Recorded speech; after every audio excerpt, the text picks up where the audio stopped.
அனைத்தையும் விட்டுவிட கற்றுக்கொள்ள வேண்டும் நல்வாழ்வு பெறுவதற்காக.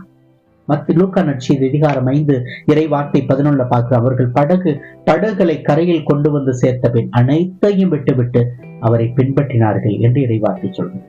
அப்ப கடவுளை பின்பற்றுவதற்கு அனைத்தையும் விட்டு விட்டார்கள். அப்ப பேதுருவும் அவரோடு இருந்தவர்கள் என்ன நினைச்சிருப்பாங்க, இதுவரை நான் எனக்காகத்தாயா வாழ்ந்துட்டேன், ஒரு குறுகிய வட்டத்துக்குள்ளே இருந்துட்டேன், இப்படித்தான் நான் வாழ்ந்திருக்கிறேன், என் வாழ்க்கையை இதை விட்டு நான் திரும்பி பார்க்கல, சிந்திக்கல, என்னுடைய வாழ்க்கை, என்னுடைய போட்டு, இந்த வலை அல்லது இந்த கடலு, மீன், இப்படியே என் வாழ்க்கை போயிருச்சு.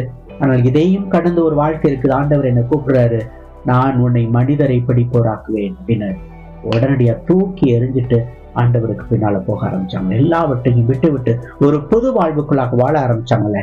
அது போல நம்ம வாழ்க்கையிலும் கிறிஸ்துவை பின்பற்றணும் அப்படின்னு சொன்னா ஏதாவது எனக்குள்ளாக நான் விட்டுவிட வேண்டும், விட்டுவிட தயாராக இருக்க வேண்டும். என் வாழ்க்கையில் நான் எதை விட்டுவிட, கிறிஸ்துவுக்காக எதை விட்டுவிட போகிறேன், கிறிஸ்துவுக்காக நான் இதை விட்டு விடுகிறேன் என்றால் என் வாழ்க்கையும் மாறப்போகிறது. நானும் ஒரு குறுகிய வட்டத்துக்குள்ளே வாழ்ந்துகிட்டு இருக்கிறேன், ஒரு பாவ இயல்புக்குள்ளாக வாழ்ந்துகிட்டு, ஒருவேளை கோபத்திலே நான் வாழ்ந்துகிட்டு இருக்கலாம், ஆணவத்திற்குள்ளாக வாழ்ந்து கொண்டிருக்கலாம், அல்லது உலகையின் செயலுக்குள்ளாகவே நான் வாழ்ந்து கொண்டிருக்கலாம், கர்வத்திற்குள்ளாகவே நான் வாழ்ந்து கொண்டிருக்கலாம், என்னையே நான் பெருமைப்பட்டு பேசிக் கொண்டிருப்பதிலேயே நான் பெருமைப்பட்டு வாழ்ந்து கொண்டிருக்கலாம், அல்லது கண்டுகொள்ளா தன்மையில் நல்லது எது கெட்டது எது உணர்ந்து கொள்ளா தன்மையில் நான் வாழ்ந்து கொண்டிருக்கலாம், சுயநலத்தில் கூட என் வாழ்க்கை நான் வாழ்ந்து கொண்டிருக்கலாம், குறுகிய வட்டத்திற்குள்ளாகவே என் வாழ்க்கை, என் குடும்பம், நான் என்று எப்படியே வாழ்ந்து கொண்டிருக்கலாம்.